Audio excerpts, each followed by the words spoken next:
ನಮಸ್ಕಾರ. ಆಡಳಿತ ಪಕ್ಷದ ಈ ನಡೆಯ ಮರ್ಮವೇನು? ಪ್ರತಿಪಕ್ಷ ಕೊಟ್ಟ ಕೌಂಟರ್ ಅರ್ಥವೇನು? ಪವರ್ ಕಾರಿಡಾರ್ನಲ್ಲಿ ನಿಜವಾಗಿ ನಡೆದದೇನು? ಪ್ರಮುಖ ವಿದ್ಯಮಾನಗಳ ಸಮಗ್ರ ವಿಶ್ಲೇಷಣೆ ಇದು ರಾಜಕೀಯ ಎಳೆಯಾಗಿ. ನಾನು ಸ್ಮಿತಾ ರಂಗನಾಥ್. ಗ್ರಾಮೀಣಾಭಿವೃದ್ಧಿ ಸಚಿವ ಈಶ್ವರ್ ಖಂಡ್ರೆ ಜಿಲ್ಲಾ ಪಂಚಾಯತ್, ತಾಲೂಕ್ ಪಂಚಾಯತ್ ಹಾಗೆ ಗ್ರಾಮ ಪಂಚಾಯಿತಿಗಳ ಚುನಾವಣೆ ನಡೆಸುವ ಬಗ್ಗೆ ಮಾತನಾಡಿದ್ದಾರೆ. ಚುನಾವಣೆ ಇಲ್ಲಿವರೆಗೂ ಯಾಕೆ ಆಗಿಲ್ಲ ಅನ್ನೋ ಚರ್ಚೆ ನಡೀತಾನೆ ಇದೆ. ಆದರೆ ಅಸಲಿಗೆ ಈ ಜಿಲ್ಲಾ ಪಂಚಾಯಿತಿ, ತಾಲೂಕು ಪಂಚಾಯಿತಿ ಹಾಗೆ ಗ್ರಾಮ ಪಂಚಾಯಿತಿಗಳ ಪರಿಕಲ್ಪನೆ ಶುರುವಾಗಿದ್ದು ಹೇಗೆ? ಈ ಚುನಾವಣೆಗಳು ನಡೆಯೋದು ಹೇಗೆ? ZP, TP ಚುನಾವಣೆಗಳಿಗೂ ಗ್ರಾಮ ಪಂಚಾಯತ್ ಚುನಾವಣೆಗೂ ಇರೋ ವ್ಯತ್ಯಾಸಗಳೇನು? ಅಸಲಿಗೆ ಈ ಪರಿಕಲ್ಪನೆಯ ಮೂಲ ಆಶಯ ಈಡೇರಿದೆಯಾ?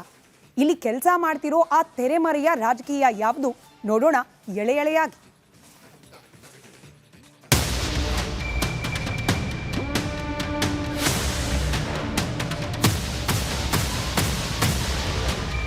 ರಾಜ್ಯದ 31 ಜಿಲ್ಲಾ ಪಂಚಾಯಿತಿಗಳಿಗೆ ಚುನಾವಣೆಯೇ ನಡೆದಿಲ್ಲ. 239 ತಾಲೂಕು ಪಂಚಾಯಿತಿಗಳಿಗೂ ಎಲೆಕ್ಷನ್ ಆಗಿಲ್ಲ. ಅತ್ತ 5,950 ಗ್ರಾಮ ಪಂಚಾಯಿತಿಗಳಿಗೂ ಚುನಾವಣೆ ಯಾವಾಗ ಆಗುತ್ತೋ ಗೊತ್ತಿಲ್ಲ ಎಂಬ ಚರ್ಚೆಗಳು ಕೂಡ ಕಾವನ್ನ ಪಡೆದುಕೊಂಡಿದೆ. ಇನ್ನು ಇದೇ ಹೊತ್ತಿನಲ್ಲಿ ಗ್ರಾಮೀಣಾಭಿವೃದ್ಧಿ ಸಚಿವ ಈಶ್ವರ್ ಖಂಡ್ರೆ ಅವರು ಜಿಲ್ಲಾ ಪಂಚಾಯತ್, ತಾಲೂಕು ಪಂಚಾಯತ್ ಹಾಗೂ ಗ್ರಾಮ ಪಂಚಾಯತ್ ಚುನಾವಣೆಗಳನ್ನ ಮುಂದಿನ 3-4 ತಿಂಗಳ ಒಳಗೆ ನಡೆಸುವುದಾಗಿ ಹೇಳಿದ್ದಾರೆ. ಹಾಗಿದ್ರೆ ಈ ಚುನಾವಣೆಗಳ ಹಿನ್ನೆಲೆಯಾದರೂ ಏನು? ಈ ಪಂಚಾಯತ್ ವ್ಯವಸ್ಥೆಯ ಮೂಲ ಪರಿಕಲ್ಪನೆಯಾದರೂ ಏನು? ಬನ್ನಿ ಎಲ್ಲವನ್ನು ಕೂಡ ಹೇಳ್ತಾ ಹೋಗ್ತೇವೆ.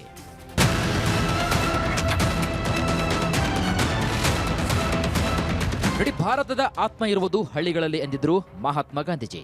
ಆ ಹಳ್ಳಿಗಳ ಕೈಗೆ ಅಧಿಕಾರ ನೀಡುವ ಪ್ರಜಾಪ್ರಭುತ್ವವನ್ನ ದಿಲ್ಲಿಯಲ್ಲಿ ಸಂಸತ್ತಿನಿಂದ ಹಳ್ಳಿಯ ಜಗಲಿಗೆ ತಂದು ನಿಲ್ಲಿಸಿದ ಕೀರ್ತಿ ನಮ್ಮ ಪಂಚಾಯತ್ ರಾಜ್ ವ್ಯವಸ್ಥೆಗೆ ಸಲ್ಲುತ್ತದೆ. ಈ ಜಿಲ್ಲಾ ಪಂಚಾಯತ್, ತಾಲೂಕು ಪಂಚಾಯತ್ ಹಾಗೂ ಗ್ರಾಮ ಪಂಚಾಯತ್ ಚುನಾವಣೆಗಳು ಕೇವಲ ಮತದಾನದ ಪ್ರಕ್ರಿಯೆಯಲ್ಲ. ಇದರ ಮೂಲ ಪರಿಕಲ್ಪನೆ ಅಂದ್ರೆ ಈ ಚುನಾವಣೆಗಳು ಗ್ರಾಮೀಣ ಭಾರತದ ಭವಿಷ್ಯವನ್ನ ಬರೆಯುವ ರಾಜಕೀಯ ಮಹಾಯಜ್ಞ ಎಂಬುದಾಗಿತ್ತು.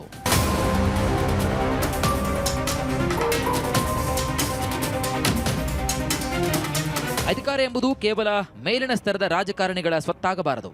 ಅದು ಕಟ್ಟಕಡೆಯ ಪ್ರಜೆಗೂ ಕೂಡ ಸಿಗಬೇಕು ಎನ್ನುವ ಉದಾತ್ತ ಚಿಂತನೆಗೆ ಈ ಇಡೀ ವ್ಯವಸ್ಥೆಯ ಹುಟ್ಟಿನ ಮೂಲ ಪರಿಕಲ್ಪನೆಯಾಗಿದೆ. ಇನ್ನಿದರ ಕಾನೂನಿನ ಚೌಕಟ್ಟು ಮತ್ತು ಐತಿಹಾಸಿಕ ಮೂಲವನ್ನ ನೋಡ್ತಾ ಹೋಗೋಣ.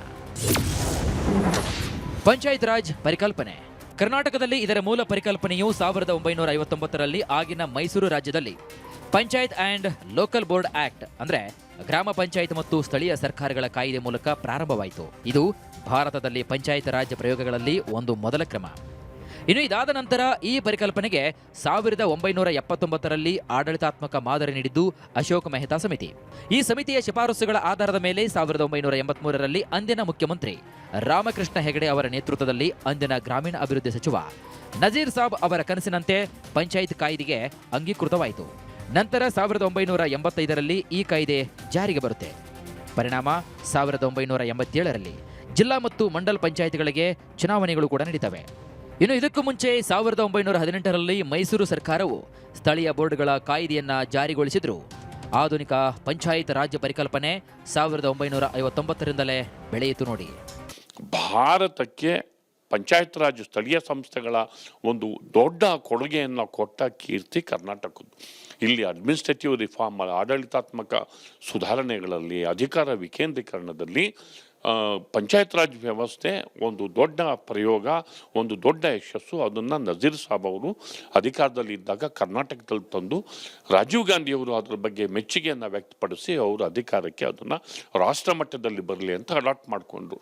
ಈಗ ಸ್ಥಳೀಯ ಸಂಸ್ಥೆಗಳಿಗೆ ಯಾವ ರಾಜ್ಯ ಒಂದು ಮೂಲ ಸ್ಫೂರ್ತಿ ಆಯಿತೋ ಆ ರಾಜ್ಯದಲ್ಲಿ ಚುನಾವಣೆ ಆಗ್ತಿಲ್ಲ ಸ್ಥಳೀಯ ಸಂಸ್ಥೆಗಳಿಗೆ. ಇದು ನಿಜಕ್ಕೂ ದುರದೃಷ್ಟಕರವಾದಂತಹ ಸಂಗತಿ.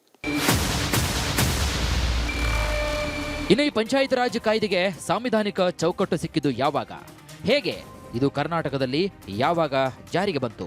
ಬನ್ನಿ ಇದನ್ನು ಕೂಡ ನೋಡ್ತಾ ಹೋಗೋಣ. ಪಂಚಾಯತ್ ರಾಜ್ ಪರಿಕಲ್ಪನೆ. 1992ರಲ್ಲಿ ಭಾರತದ ಸಂಸತ್ತು 73ನೇ ಸಂವಿಧಾನ ತಿದ್ದುಪಡಿ ಅಂಗೀಕರಿಸಿತು. ಇದರೊಂದಿಗೆ ಪಂಚಾಯತ್ ರಾಜ್ ವ್ಯವಸ್ಥೆಗೆ ಸಾಂವಿಧಾನಿಕ ಚೌಕಟ್ಟು ಸಿಗುತ್ತೆ. ಇದು 1993ರ ಏಪ್ರಿಲ್ 24ರಂದು ಜಾರಿಗೆ ಬರುವುದರೊಂದಿಗೆ ಪಂಚಾಯತ್ಗಳಿಗೆ ಸಾಂವಿಧಾನಿಕ ಸ್ಥಾನಮಾನ ಸಿಗುತ್ತೆ. ಇದು ಹೇಗಂದ್ರೆ ಸಂವಿಧಾನದ ಭಾಗ 9ಕ್ಕೆ ಆರ್ಟಿಕಲ್ 243ರಿಂದ 243 ಸೇರ್ಪಡೆಯಾಗುತ್ತೆ. 11ನೇ ಅನುಸೂಚಿಯಲ್ಲಿ 29 ವಿಷಯಗಳನ್ನು ಗ್ರಾಮ ಪಂಚಾಯಿತಿಗಳಿಗೆ ವರ್ಗಾಯಿಸಲಾಗುತ್ತೆ. ಇದರಲ್ಲಿ ಗ್ರಾಮ, ತಾಲೂಕು, ಜಿಲ್ಲಾ ಪಂಚಾಯಿತಿಗಳಿಗೆ 5 ವರ್ಷಗಳಿಗೊಮ್ಮೆ ಚುನಾವಣೆ, ಮಹಿಳೆಯರು, ಎಸ್ಸಿ ಎಸ್ಟಿಗೆ ಮೀಸಲಾತಿ, ರಾಜ್ಯ ಚುನಾವಣಾ ಆಯೋಗ ಇತ್ಯಾದಿಗಳ ಕುರಿತಾಗಿ ಉಲ್ಲೇಖಿಸಲಾಗಿದೆ. 1993ರ ಏಪ್ರಿಲ್ 24ರಂದು ಸಂವಿಧಾನದ ಚೌಕಟ್ಟು ಅಧಿಕೃತವಾಗಿ ಜಾರಿಗೆ ಬರುತ್ತೆ. ಇದೇ ಕಾರಣಕ್ಕೆ ಪ್ರತಿ ವರ್ಷ ಏಪ್ರಿಲ್ 24ರಂದು ರಾಷ್ಟ್ರೀಯ ಪಂಚಾಯತ್ ರಾಜ್ ದಿನ ಅಂತ ಆಚರಿಸಲಾಗುತ್ತದೆ. ಈ ಕೇಂದ್ರ ಕಾಯ್ದೆಗೆ ಅನುಗುಣವಾಗಿ ಕರ್ನಾಟಕ ಸರ್ಕಾರವು ಕರ್ನಾಟಕ ಪಂಚಾಯತ್ ರಾಜ್ ಕಾಯ್ದೆ 1993ರನ್ನ ಜಾರಿಗೆ ತರುತ್ತೆ.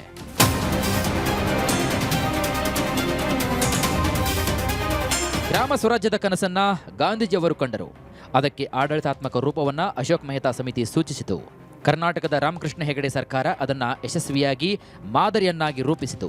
PV ನರಸಿಂಹರಾವ್ ಸರ್ಕಾರ 73ನೇ ಸಂವಿಧಾನ ತಿದ್ದುಪಡಿಯ ಮೂಲಕ ದೇಶವ್ಯಾಪಿ ಸಂವಿಧಾನಿಕ ಸ್ಥಾನಮಾನವನ್ನು ನೀಡಿತು.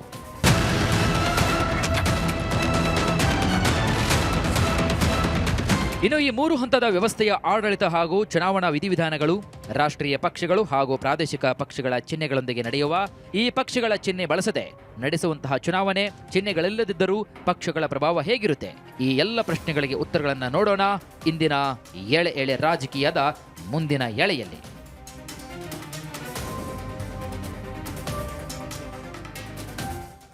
ಮತ್ತಷ್ಟು ಡೀಟೇಲ್ಸ್ನೊಂದಿಗೆ ನನ್ನ ಕಲೀಗ್ ವೀರೇಂದ್ರ ಒಪ್ಪುಂದ ನೇರ ಸಂಪರ್ಕದಲ್ಲಿ ಕನೆಕ್ಟೆಡ್ ಇದ್ದಾರೆ. ವೀರೇಂದ್ರ, ಈ ಎಲೆಕ್ಷನ್ಗಳು ಡಿಲೇ ಆಗ್ತಿದೆ ಅನ್ನೋದ್ರ ಬಗ್ಗೆ ಸುದ್ದಿ ಪ್ರಸಾರ ಮಾಡೋ ಹಂತದಲ್ಲಿ, ಹಾಗೆ ಡಿಬೇಟ್ಗಳು ಮಾಡೋ ಹಂತದಲ್ಲಿ ನಾವು ಅನೇಕ ಬಾರಿ ಹೇಳಿದ್ದೀವಿ, ಮತ್ತೊಮ್ಮೆ ರಿಪೀಟ್ ಮಾಡಿದ್ರೂ ಕೂಡ ಈ ಲೋಕಲ್ ಗವರ್ನೆನ್ಸ್ ಅನ್ನೋದು ರಾಷ್ಟ್ರೀಯ ಮಟ್ಟದಲ್ಲಿ ರಾಜೀವ್ ಗಾಂಧಿ ಅವರು 70ರ ದಶಕದಲ್ಲಿ ಇಂಪ್ಲಿಮೆಂಟ್ ಮಾಡಲಿಕ್ಕೆ ಮುಂಚೆನೆ ಕರ್ನಾಟಕ ಲೋಕಲ್ ಗವರ್ನೆನ್ಸ್ ಅನ್ನು ಶುರು ಮಾಡಿದಂತಹ ರಾಜ್ಯ.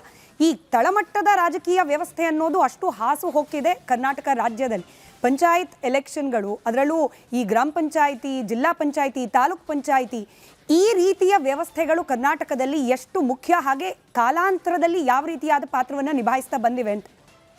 ಬಹುಶಃ ನೀವು ಹೇಳಿದಾಗೆ ರಾಜೀವ್ ಗಾಂಧಿ ಅವರು ಅಳವಡಿಸ್ಕೊಂಡಿದ್ದೇ ಕರ್ನಾಟಕದ ಮಾದರಿಯನ್ನು, ಅಂದರೆ ಒಂದು ಇಡೀ ದೇಶಕ್ಕೆ ಮಾದರಿಯನ್ನು ಕೊಟ್ಟಂಥ ಕೀರ್ತಿ ಕೂಡ ಕರ್ನಾಟಕದ್ದು ಅಂತ ಹೇಳಿ ಆ ದೃಷ್ಟಿಯಿಂದ ನೋಡೋದಾದರೆ. ಯಾಕಂದರೆ ಆಗ ರಾಮಕೃಷ್ಣ ಹೆಗಡೆ ಅವರು ಮುಖ್ಯಮಂತ್ರಿ 83ರಲ್ಲಿ, ನಜೀರ್ ಸಾಬ್ರು ಗ್ರಾಮೀಣಾಭಿವೃದ್ಧಿ ಸಚಿವರು, ಅವರು ಇಲ್ಲ ಇದನ್ನು ಆಡಳಿತಾತ್ಮಕವಾಗಿ ನಾವು ವಿಕೇಂದ್ರೀಕರಣದ ಒಂದು ಮಾದರಿಯನ್ನು ತರಬೇಕು ಅನ್ನುವಂಥ ಉದ್ದೇಶದಿಂದ ಜಾರಿ ಮಾಡಿದ್ರು. ನೋಡಿ, ಅವರಿಗೂ ಕೂಡ ಅಷ್ಟು ಸುಲಭ ಸಾಧ್ಯ ಆಗಿರಲಿಲ್ಲ ಸ್ಮಿತಾ. 83ರಲ್ಲಿ ಅವ್ರು ಕನ್ಸ್ಕೊಂಡ್ರು ಕೂಡ, 85ರಲ್ಲಿ ಕಾಯ್ದೆ ತಂದರೂ ಕೂಡ 87ರಲ್ಲಿ ಚುನಾವಣೆ ಆಗುತ್ತೆ. ಈ ಮಂಡಲ್ ಪಂಚಾಯತ್ ಚುನಾವಣೆಗಳೆಲ್ಲ ಆದದ್ದು 87ರಲ್ಲಿ ಅಂತ. ಅದಾದ ನಂತರ ಬಟ್ ಆಗಲೂ ಕೂಡ ಅದಕ್ಕೆ ಸಂವಿಧಾನಾತ್ಮಕವಾದಂಥ ಚೌಕಟ್ಟು ಇರಲಿಲ್ಲ. ಸಂವಿಧಾನದ ಚೌಕಟ್ಟು ಬಂದಿದ್ದು ಯಾವಾಗ? ಸಂವಿಧಾನಾತ್ಮಕವಾದಂಥ ಚೌಕಟ್ಟು ಬಂದಿದ್ದು 93ರಲ್ಲಿ. ಅಲ್ಲಿಯವರೆಗೂ ಅಂದರೆ ಅದು ಸಂವಿಧಾನದ ಚೌಕಟ್ಟು ಇಲ್ಲದೆ ನಿರ್ವಹಿಸ್ತಾ ಇತ್ತು. ಯಾಕೆ ಸಂವಿಧಾನದ ಚೌಕಟ್ಟು ಬೇಕಾಯಿತು ಅಂದರೆ, ಈಗ ನಾವು ಮಾತಾಡ್ತಾ ಇದ್ದೀವಲ್ಲ ಎಲೆಕ್ಷನ್ ಡಿಲೇ ಆಗ್ತಾ ಇದೆ ಅಂತೇಳಿ, ಆ ಎಲೆಕ್ಷನ್ ಡಿಲೇ ಆಗಬಾರ್ದು ಅನ್ನುವ ಕಾರಣಕ್ಕಾಗಿ ಅದಕ್ಕೊಂದು ಸಂವಿಧಾನಾತ್ಮಕ ಚೌಕಟ್ಟು ಕೊಟ್ಟರು. ಆದರೂ ಈಗ ಹೇಳ್ತಾರಲ್ಲ, ಈಗ ಚಾಪೆ ಕೆಳಗೆ ನುಸುಳಿದ್ರೆ ಈ ರಂಗೋಲಿ ಕೆಳಗೆ ತೋರೋದು ಅಂತೇಳಿ, ಆ ರೀತಿಯ ದಾರಿಗಳನ್ನ ಹುಡ್ಕೊಂಡ್ಬಿಟ್ಟಿದ್ದಾರೆ. ಈಗ ನೆಕ್ಸ್ಟ್ ಸೆಗ್ಮೆಂಟಲ್ಲಿ ಅದು ಬರುತ್ತೆ ಸ್ಮಿತಾ, ಯಾವ್ಯಾವ ರೀತಿಯ ದಾರಿಗಳನ್ನೆಲ್ಲ ಹುಡ್ಕೊಂಡಿದ್ದಾರೆ. ಈಗ ನಾವೀಗ ಹೇಳ್ತಿರೋದು, ಈಗ ಡಿಸ್ಕಸ್ ಮಾಡಿದ್ದು ಪಂಚಾಯತ್ ರಾಜ್ ಪರಿಕಲ್ಪನೆ, ನೆಕ್ಸ್ಟ್ ಸೆಗ್ಮೆಂಟಲ್ಲಿ ಬರೋದು ಪಂಚಾಯತ್ ರಾಜ್ ಚುನಾವಣೆ. ಅದರಲ್ಲಿ ನಾವು ಡೀಟೇಲಾಗಿ ಮಾತಾಡೋಣ. ಆದರೆ ಇಂಥದ್ದೊಂದು ಪರಿಕಲ್ಪನೆ ಕರ್ನಾಟಕದಿಂದ ಇಡೀ ದೇಶಕ್ಕೆ ಹೋದದ್ದಿದೆಯಲ್ಲ, ಹಾಗಂತೇಳಿ ಸ್ಥಳೀಯ ಸಂಸ್ಥೆಗಳೇ ಇರಲಿಲ್ಲ ಅಂತ ಅಲ್ಲ. ಆದರೆ ಆ ಸ್ಥಳೀಯ ಸಂಸ್ಥೆಗಳಿಗೆ ಒಂದು ಮಾದರಿ ಅನ್ನೋ ರೀತಿಯಲ್ಲಿ, ಒಂದು ಮಾಡೆಲ್ ಅನ್ನೋ ರೀತಿಯಲ್ಲಿ ಈ ರೀತಿ ಇರಬೇಕು, ಹೀಗೆ ಚುನಾವಣೆ ಆಗಬೇಕು, ಗ್ರಾಮ ಪಂಚಾಯಿತಿಯಲ್ಲಿ ಚಿಹ್ನೆಗಳು ಬೇಡ, ಜಿಲ್ಲಾ ಪಂಚಾಯತ್ ಹಾಗೂ ತಾಲೂಕು ಪಂಚಾಯತಿಯಲ್ಲಿ ಚಿಹ್ನೆಗಳು ಇರಲಿ, ಹಾಗೂ ಅದು ಅಧಿಕಾರ ವಿಕೇಂದ್ರೀಕರಣ ಅನ್ನೋದು ಎಲ್ಲ ಸ್ತರಗಳಲ್ಲಿ ಯಾವ ರೀತಿ ಆಗಬೇಕು, ಅವೆಲ್ಲವನ್ನೂ ಕೂಡ ಬಹುಶಃ ಒಂದು ಒಳ್ಳೆ ಮಾಡೆಲ್ನ ಇಡೀ ದೇಶಕ್ಕೆ ಕರ್ನಾಟಕ ಕೊಡ್ತು ಅನ್ನೋದು ಒಂದು ಹೆಮ್ಮೆ. ನಿಜ. ನಾವು ಈ ವ್ಯವಸ್ಥೆಗಳ ಬಗ್ಗೆ ಕೂಡ ಮಾತನಾಡ್ತಾ ಇದ್ವಿ. ಅಂತಂದ್ರೆ ಕರ್ನಾಟಕದಲ್ಲಿ ಲೋಕಲ್ ಬಾಡಿಗಳು ಅಸ್ತಿತ್ವಕ್ಕೆ ಬಂದು ಅದು ಎವಾಲ್ವ್ ಆಗ್ತಾ ಬಂದ ಜರ್ನಿ, ಹಾಗೆ ರಾಜಕೀಯ ವ್ಯವಸ್ಥೆಯಲ್ಲಿ ಇದ್ರ ಪಾತ್ರ ಎಷ್ಟು ವಹಿಸಿವೆ ಅಂತ ಹೇಳಿ, ಎಷ್ಟು ಮುಖ್ಯವಾಗಿತ್ತು ಇವುಗಳ ಪಾತ್ರ ಅಂತ ಹೇಳಿ. ಮಹಾತ್ಮ ಗಾಂಧೀಜಿಯವರ ಮೂಲ ಕನಸಿದು ಗ್ರಾಮ ಸ್ವರಾಜ್ಯ ಅನ್ನೋದು. ಗ್ರಾಮಗಳಲ್ಲೇ ಅಂದರೆ ಯಾವ ರೀತಿ ಅಂದರೆ, ಆ ಒಂದು ಗ್ರಾಮವೇ ಇಡೀ ದೇಶಕ್ಕೆ ಒಂದು ಮೂಲ, ಅಂದರೆ ಫೌಂಡೇಶನ್ ಅಂತೀವಲ್ಲ, ಆ ರೀತಿಯ ಒಂದು ತಳಹದಿಯನ್ನು ಅಲ್ಲಿ ಕೊಡಬೇಕು ರಾಜಕೀಯ ವ್ಯವಸ್ಥೆಗೆ ಅನ್ನುವ ಒಂದು ಪರಿಕಲ್ಪನೆ. ಅದು ಬಹುಶಃ ಅದರ ಮೂಲ ಪರಿಕಲ್ಪನೆ ಹೇಗಿತ್ತೋ ಅದೇ ರೀತಿಯಲ್ಲಿ ಇವತ್ತು ನಿರ್ವಹಣೆ ಆಗ್ತಿದೆಯಾ ಅಂದರೆ ಖಂಡಿತ ಇಲ್ಲ. ಆದರೆ ಆ ಮೂಲ ಪರಿಕಲ್ಪನೆಗೆ ಒಂದು ಮಾಡೆಲ್ ಖಂಡಿತವಾಗಿಯೂ ಇದೆ, ಆದರೆ ಅದನ್ನು ಅನುಷ್ಠಾನ ಮಾಡುವಲ್ಲಿ ವ್ಯವಸ್ಥೆ ಎಡುತ್ತಾ ಇದೆ ಅನ್ನೋದು ವಾಸ್ತವ ಸ್ಮಿತಾ. ರೈಟ್. ಸಂಪರ್ಕದಲ್ಲಿ ವೀರೇಂದ್ರ, ಮತ್ತೊಂದು ಡೀಟೇಲ್ಡ್ ವರದಿ ಗಮನಿಸಿ ಮತ್ತಷ್ಟು ಮಾಹಿತಿಯನ್ನು ಪಡ್ಕೊಳ್ತೀನಿ. ಇನ್ನು ಪಂಚಾಯತ್ ರಾಜ್ ಪರಿಕಲ್ಪನೆಯ ಹುಟ್ಟು, ಬೆಳವಣಿಗೆ, ಕಾಯ್ದೆ, ಸಂವಿಧಾನಿಕ ಚೌಕಟ್ಟು, ಇದೆಲ್ಲದರ ಬಗ್ಗೆ ಹಿಂದಿನ ವರದಿಯಲ್ಲಿ ನಾವು ನೋಡಿದ್ವಿ. ಇನ್ನು ಈ 3 ಹಂತದ ಪಂಚಾಯತ್ ಚುನಾವಣೆಗಳು ಹೇಗೆ ನಡೆಯುತ್ತೆ, ಎಲೆಕ್ಷನ್ ಹೆಂಗೆ ನಡೆಯುತ್ತೆ, ಯಾವ್ಯಾವ ಚುನಾವಣೆಗಳ ಪ್ರಕ್ರಿಯೆ ಯಾವ ರೀತಿ ಇರುತ್ತೆ, ಯಾವ ಚುನಾವಣೆಗಳು ರಾಷ್ಟ್ರೀಯ ಹಾಗೆ ಈ ಪ್ರಾದೇಶಿಕ ಪಕ್ಷಗಳು ಇವುಗಳ ಚಿಹ್ನೆಗಳ ಜೊತೆಯಲ್ಲಿ ನಡೆಯುತ್ತೆ, ಯಾವ ಚುನಾವಣೆ ಈ ಅಧಿಕೃತ ಪಕ್ಷಗಳ ಚಿಹ್ನೆಗಳಿಲ್ಲದೆ ನಡೆಯುತ್ತೆ, ಹೇಗೆ ನಡೆಯುತ್ತೆ, ಈ ಚುನಾವಣೆಗಳ ವಿಳಂಬಕ್ಕೆ ಕಾರಣವಾಗ್ತಾ ಇರೋ ಫ್ಯಾಕ್ಟರ್ಗಳಾದರೂ ಏನು, ಇದೆಲ್ಲವನ್ನ ನೋಡೋಣ ಎಳೆ ಎಳೆಯಾಗಿ.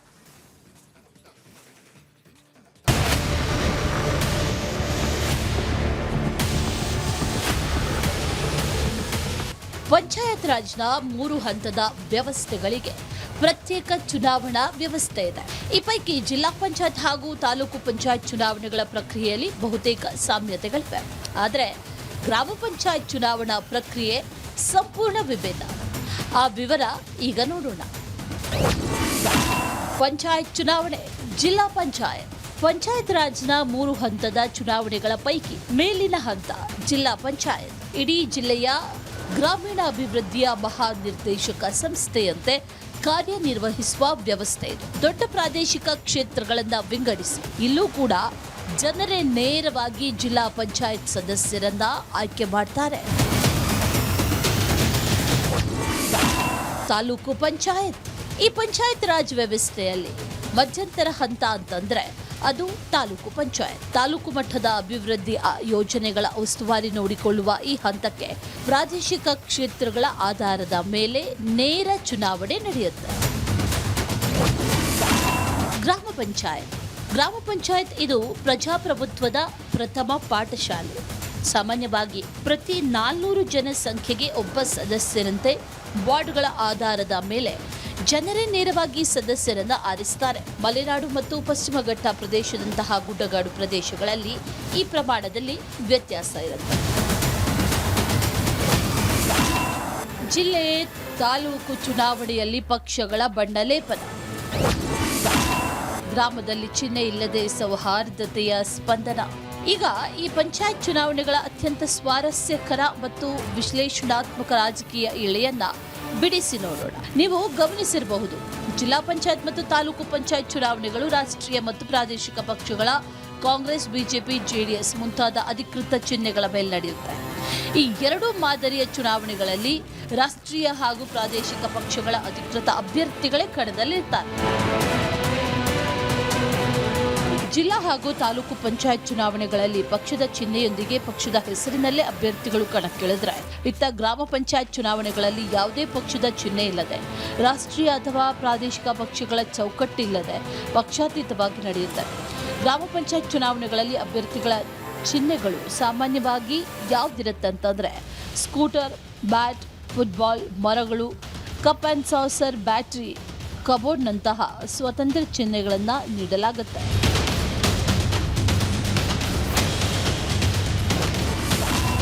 ಗ್ರಾಮ ಪಂಚಾಯತ್ ಚುನಾವಣೆ ಏಕೆ ವಿಭಿನ್ನ? ಈ ವಿಭಿನ್ನತೆಯ ಉದ್ದೇಶ ಆಗಿದೆಯೇ ಸಂಪನ್ನ. ಗ್ರಾಮ ಪಂಚಾಯತ್ ಚುನಾವಣೆಗಳಲ್ಲಿ ವಿಭಿನ್ನತೆ ತರುವ ಹಿಂದೆ ಕಾಯ್ದೆ ರೂಪಿಸಿದವರ ಉದಾತ್ತ ಚಿಂತನೆ ಇತ್ತು.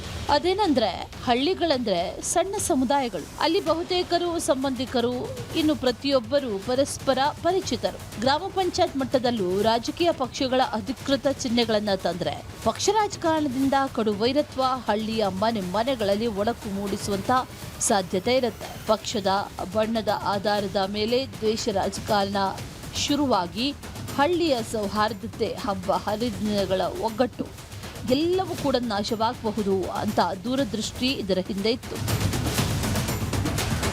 ಗ್ರಾಮ ಮಟ್ಟದಲ್ಲಿ ಅಭಿವೃದ್ಧಿ ಮುಖ್ಯವೇ ಹೊರತು ರಾಜಕೀಯ ಸಿದ್ಧಾಂತ ಅಲ್ಲ. ವ್ಯಕ್ತಿಯ ಯೋಗ್ಯತೆ, ಪ್ರಾಮಾಣಿಕತೆ ನೋಡಿ ಜನ ವೋಟ್ ಮಾಡಲಿ ಅನ್ನೋದು ಇದರ ಮೂಲ ಆಶಯ. ಆದರೆ ಗ್ರಾಮ ಪಂಚಾಯತ್ಗೆ ಹೋಲಿಸಿದ್ರೆ ಜಿಲ್ಲಾ ಮತ್ತು ತಾಲೂಕು ಪಂಚಾಯತ್ಗಳು ದೊಡ್ಡ ಭೌಗೋಳಿಕ ವ್ಯಾಪ್ತಿ ಹಾಗೂ ಕೋಟ್ಯಾಂತರ ರೂಪಾಯಿ ಅನುದಾನ ನಿರ್ವಹಿಸೋದ್ರಿಂದ ಅಲ್ಲಿ ಸಾಂಸ್ಕೃತಿಕ ರಾಜಕೀಯ ಶಕ್ತಿ ಮತ್ತು ಉತ್ತರದಾಯಿತ್ವ ಇರಲಿ ಅಂತ ಪಕ್ಷದ ಚಿಹ್ನೆಗಳನ್ನ ಬಳಸೋದಕ್ಕೆ ಅನುಮತಿ ನೀಡಲಾಗಿದೆ. ಈ 3 ಸಂಸ್ಥೆಗಳ ಅವಧಿ 5 ವರ್ಷಗಳು. ಚುನಾವಣೆ ಮುಗಿದ ಬಳಿಕ ಆಯ್ಕೆಯಾದ ಸದಸ್ಯರ ಒಳಗಡೆಯೇ ಪರೋಕ್ಷ ಚುನಾವಣೆಯ ಮೂಲಕ ಅಧ್ಯಕ್ಷರು ಮತ್ತು ಉಪಾಧ್ಯಕ್ಷರನ್ನ ಆಯ್ಕೆ ಮಾಡಲಾಗುತ್ತೆ. ಮೀಸಲಾತಿ ನಿಯಮಗಳ ಅನ್ವಯ ಪರಿಶಿಷ್ಟ ಜಾತಿ, ಪರಿಶಿಷ್ಟ ಪಂಗಡ, ಹಿಂದುಳಿದ ವರ್ಗ ಹಾಗೂ ಕಡ್ಡಾಯವಾಗಿ 50% ಮಹಿಳೆಯರಿಗೆ ರಾಜಕೀಯ ಪ್ರಾತಿನಿಧ್ಯವನ್ನ ಈ ಚುನಾವಣೆಗಳ ಮೂಲಕ ಖಾತರಿಪಡಿಸಲಾಗಿದೆ. ಆದರೆ ಗ್ರಾಮ ಪಂಚಾಯತ್ ಚುನಾವಣೆಯಲ್ಲಿ ಪಕ್ಷಗಳ ಚಿಹ್ನೆ ಹಾಗೂ ಅಧಿಕೃತ ಭಾಗಿದಾರಿಕೆ ಇಲ್ಲದೇ ಇದ್ರೂ ಪ್ರಮುಖ ರಾಜಕೀಯ ಪಕ್ಷಗಳು ಪರೋಕ್ಷವಾಗಿ ನೆರಳಿನಂತೆ ಕೆಲಸ ಮಾಡ್ತಿವೆ. ಆ ವಿವರ ಈಗ ನೋಡೋಣ.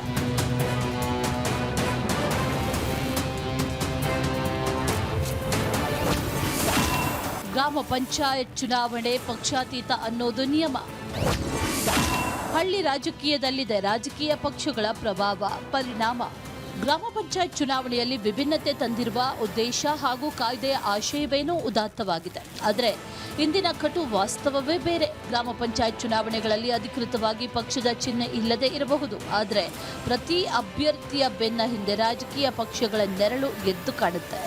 ಇವರು ನಮ್ಮ ಪಕ್ಷ ಬೆಂಬಲಿತ ಅಭ್ಯರ್ಥಿ ಅಂತ ಶಾಸಕರು, ಮಾಜಿ ಶಾಸಕರು ಹಳ್ಳಿಗಳಲ್ಲಿ ಬಣ ಹೂಡುತ್ತಾರೆ. ಚುನಾವಣೆ ಮುಗಿದ ತಕ್ಷಣ ವಿಜೇತ ಅಭ್ಯರ್ಥಿಗಳಿಗೆ ಶಾಲು ಹೊದಿಸಿ ನಮ್ಮ ಪಕ್ಷದವರೇ ಹೆಚ್ಚು ಗೆದ್ದಿದ್ದಾರೆ ಅಂತ ಪತ್ರಿಕಾಗೋಷ್ಠಿ ನಡೆಸುವ ರಾಜಕಾರಣವನ್ನ ನಾವು ನಿರಂತರವಾಗಿ ನೋಡ್ತಿದ್ದೇವೆ.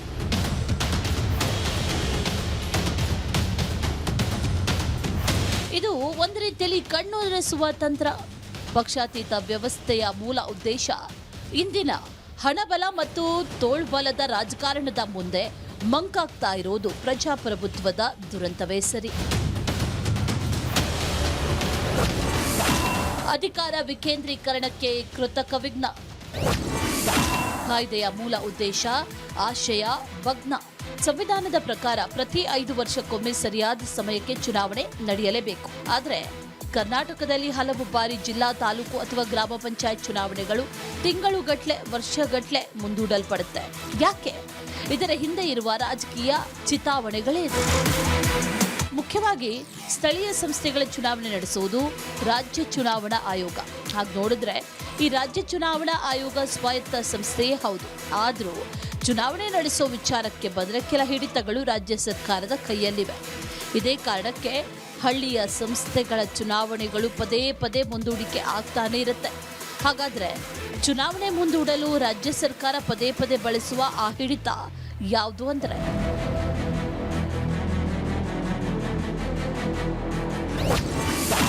ವಾರ್ಡ್ ಮರು ವಿಂಗಡಣೆಯ ಅಧಿಕಾರ. ವಾರ್ಡ್ ಮರು ವಿಂಗಡಣೆ ಅಧಿಕಾರ ರಾಜ್ಯ ಸರ್ಕಾರದ ಕೈಯಲ್ಲಿದೆ. ಹೇಗೆಂದ್ರೆ ರಾಜ್ಯ ಸರ್ಕಾರ ನೇಮಿಸುವ ಆಯೋಗ ವಾರ್ಡ್ಗಳ ಪುನರ್ ವಿಂಗಡಣೆ ಮಾಡಬೇಕು ಅಂತ ನ್ಯಾಯಾಲಯ ಆದೇಶ ಕೊಟ್ಟಿದೆ. ಹೀಗಾಗಿ ವಾರ್ಡುಗಳ ಮರು ವಿಂಗಡಣೆ ವಿಳಂಬವೂ ಸಹ ಚುನಾವಣೆಯ ವಿಳಂಬಕ್ಕೆ ಕಾರಣವಾದ ನಿದರ್ಶನಗಳಿವೆ. ಸ್ಥಳೀಯ ಸಂಸ್ಥೆಗಳ ಚುನಾವಣೆಯನ್ನು ನಡೆಸೋದು ರಾಜ್ಯ ಚುನಾವಣಾ ಆಯೋಗ. ರಾಜ್ಯ ಚುನಾವಣಾ ಆಯೋಗಕ್ಕೆ ಅದರದ್ದೇ ಆದ ಇತಿಮಿತಿ ಇರುತ್ತೆ. ಒಂದು ಫಂಡ್ ವಿಚಾರದಲ್ಲಿ ಸರ್ಕಾರದ ಮೇಲೆ ಅವರು ಡಿಪೆಂಡ್ ಆಗಬೇಕಾಗಿ ಬರುತ್ತೆ. ಚುನಾವಣೆ ನಡೆಸೋದಕ್ಕೆ ಚುನಾವಣೆಯ ಸಿಬ್ಬಂದಿ ಸರ್ಕಾರ ಅವರಿಗೆ ಕೊಡಬೇಕಾಗಿ ಬರುತ್ತೆ. ಮತಪಟ್ಟಿ ವಿಚಾರದಲ್ಲೂ ಕೂಡ ಬೇಕಾದಷ್ಟು ಸಹಾಯವನ್ನು ರಾಜ್ಯ ಸರ್ಕಾರ ರಾಜ್ಯ ಚುನಾವಣಾ ಆಯೋಗಕ್ಕೆ ಮಾಡಬೇಕಾಗಿ ಬರುತ್ತೆ. ಕರ್ನಾಟಕದಲ್ಲಿ ರಿಸರ್ವೇಷನ್ನು ಮತ್ತು ಡಿಲಿಮಿಟೇಷನ್ ಕೂಡ ಸರ್ಕಾರ ಮಾಡುತ್ತೆ.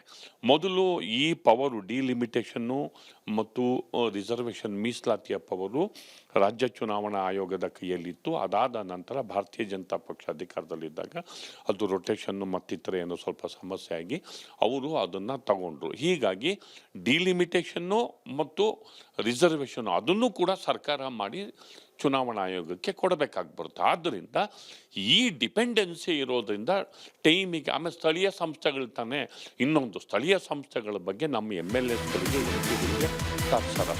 ವಾರ್ಡ್ಗಳ ಮರು ವಿಂಗಡಣೆಯ ನಂತರ ಆ ವಾರ್ಡ್ಗಳಿಗೆ ಮೀಸಲಾತಿ ನಿಗದಿ ಮಾಡುವ ಅಧಿಕಾರವೂ ಕೂಡ ರಾಜ್ಯ ಸರ್ಕಾರದ ಕೈಯಲ್ಲೇ ಇದೆ.